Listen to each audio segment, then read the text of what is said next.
Halo, assalamualaikum warahmatullahi wabarakatuh. Apa kabar teman-teman? Semoga dalam keadaan sehat walafiat ya. Tetap semangat beraktivitas. Yang berjualan semoga laris manis. Yang beraktivitas lain semoga lancar dan sukses selalu.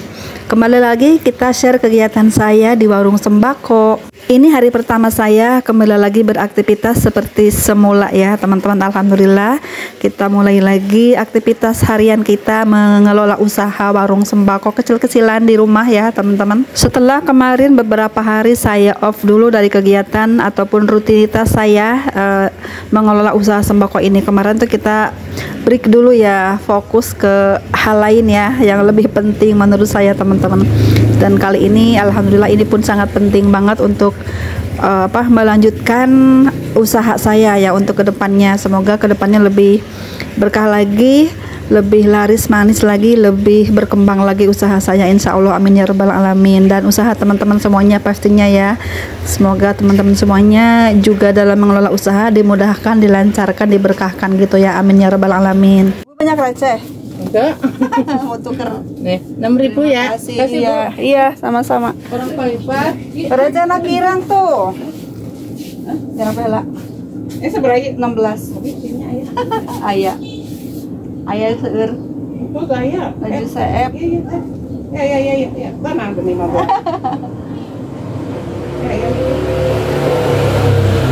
CF receh nak seberapa 16 kalian ngerecehin sih pada namanya baju CF kalau resan alhamdulillah nuhun teh.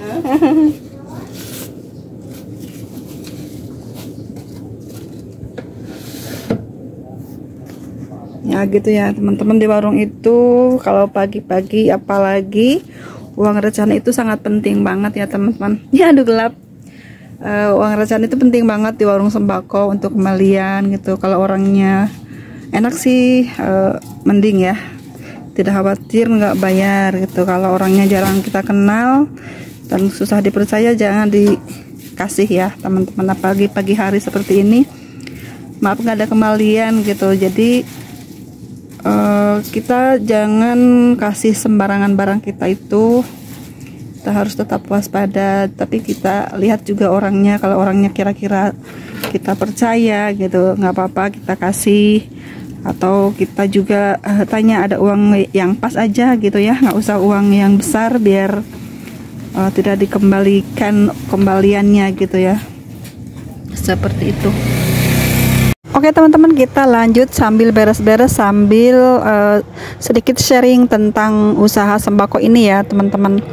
Ada 5 poin yang harus kita perhatikan untuk kelancaran usaha kita di warung sembako ini ya. Yang pertama itu tadi, sediakan uang receh kapanpun ya, entah itu pagi hari, siang hari, malam hari, pokoknya kita penting banget uang recehan ya. Jangan sampai kosong stok uang recehnya untuk kembalian gitu ya. Dan kita menjaga-jaga supaya tidak ada yang berhutang karena tidak ada kembalian seperti itu teman-teman. Selanjutnya ke poin yang kedua, kita harus menjual barang-barang yang bermerek ataupun yang terkenal di sekitar masyarakat kita tinggal ini teman-teman ya. Dan biasanya barang-barang bermerek yang lebih familiar gitu sering banyak dicari, jadi kemungkinan besar barang-barang di warung sembako kita itu akan laris manis dan tidak akan pernah tersisa gitu ya, karena mereknya terkenal, mungkin sering digunakan orang lain, sering digunakan orang sekitar di lingkungan warung kita ini. Jadi insya Allah dengan berdagang barang-barang seperti itu pastinya bakalan banyak yang berminat dengan barang-barang kita ya teman-teman. Sehingga dengan kelancaran berjualan dagangan kita ini dipastikan modal kita itu cepat berputar, cepat berkembang usaha kita, dan tidak ada BS barang. Pastinya itu sangat merugikan kita jika banyak BS barang tidak laku ya, hanya menumpuk-numpuk saja namun tidak ada penjualan, kan sayang banget ya. Jadi modal kita itu tersendat, tidak cepat berputar modalnya ya teman-teman. Usahakan belilah barang-barang yang memang dikenal di masyarakat sekitar tempat kita jualan ini ya teman-teman.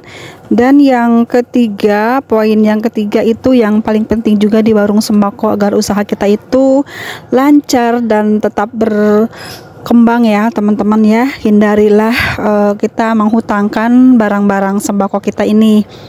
Ini khusus banget untuk warung yang bermodal kecil ya, karena kita akan terasa sekali jika menghutangkan barang ya teman-teman. Dan ini pengalaman saya juga, karena modal kita terbatas, masih kecil, masih sedikit ya teman-teman.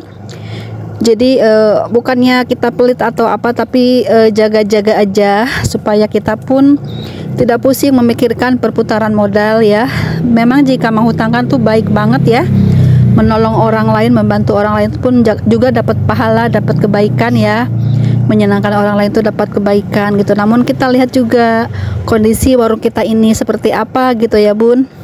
Jadi jangan asal memberikan hutangan gitu ya teman-teman, seperti itu. Dan biasanya kalau orang yang menghutang itu memang awalnya baik gitu ya, ramah, memelas seperti itu jika ingin menghutang. Tapi kadang-kala ada juga orang yang kurang amanah gitu ya. Kita percaya benar-benar, kita kasih pinjaman barang, mungkin awal-awal hanya sedikit, hanya 2.000, hanya 3.000 ya, namun karena keenakan, keterusan, karena kita memberikan peluang menghutang gitu, jadi bisa saja menjadikan peluang ke depannya orang yang tidak amanah keenakan itu mengambil barang-barang di kita ya teman-teman, ataupun bilang lagi ke orang lain supaya bisa berhutang di warung kita, sementara warung kita ini modalnya hanya sedikit, pas-pasan.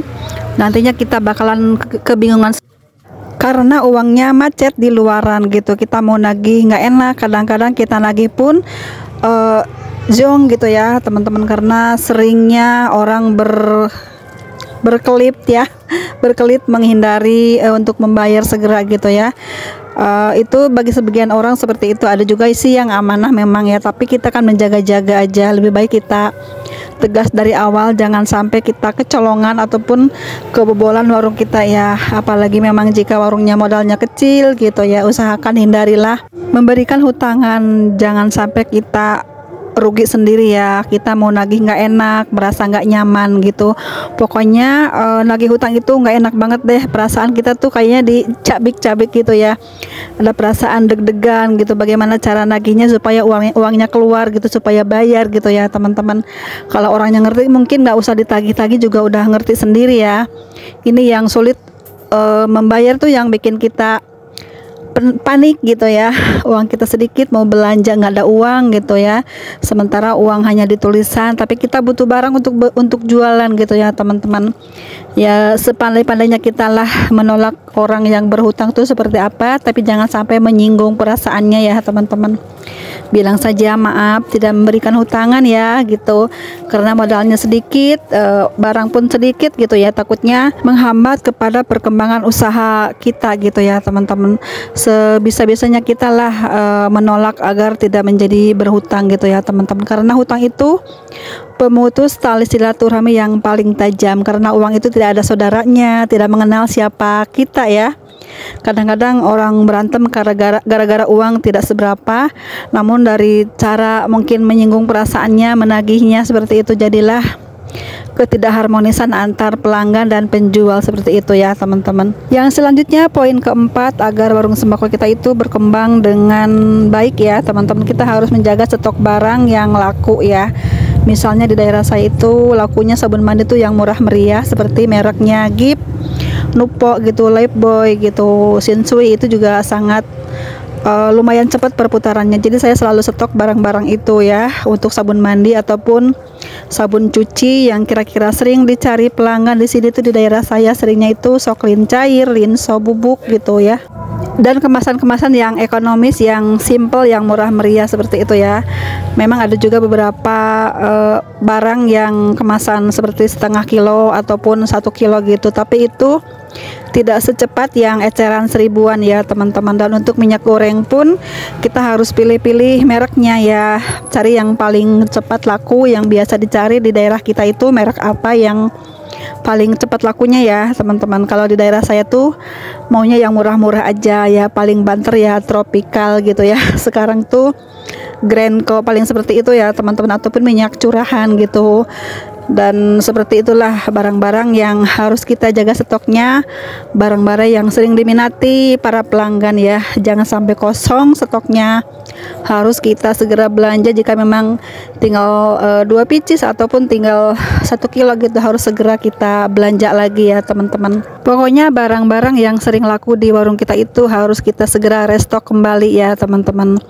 Dan agar pelanggan pun merasa senang, disediakan berbagai macam kebutuhannya gitu ya, tidak sampai kosong banget. Jadi pelanggan pun tidak usah jauh-jauh mencari kebutuhannya ya. Dan untuk selanjutnya, agar warung kita itu semakin diminati, semakin laris manis ya teman-teman, kita harus memberikan pelayanan yang mengesankan untuk para pembeli, untuk para pelanggan kita. Misalnya dengan kita memberikan sapa ramah gitu ya, memberikan pelayanan terbaik itu seperti apa. Misalnya kita memberikan senyuman terlebih dahulu, kita boleh tanya juga ya, seterusnya beli apa lagi Bapak Ibu, seperti itu ya. Tidak apa-apa sih, seperti di minimarket seperti itu bahasanya, tidak apa-apa teman-teman, kan menghangatkan suasana gitu kan. Barangkali ada yang belum dibeli, jadi teringat lagi dengan kita menyebutkan salah satu barang tersebut. Mungkin jika pelanggan kita membeli telur misalnya ya, Bapak Ibu nggak jadi mie instannya, ataupun nggak sekalian telurnya, nggak sekalian sausnya, nggak sekalian minyak gorengnya, seperti itu ya. Jadi intinya itu ada komunikasi antara pembeli dan penjualnya, seperti itu ya. Kan jika tidak jadi membeli pun tidak apa-apa, kita kan hanya menawarkan saja gitu ya, dan tidak memaksa juga orang tersebut untuk membeli barang-barang kita.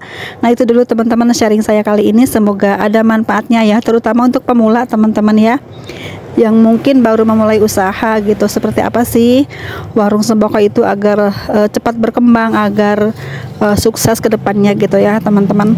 Sekian dulu video saya kali ini. Mohon maaf jika ada kata-kata yang kurang berkenan ataupun salah, mohon dimaafkan ya.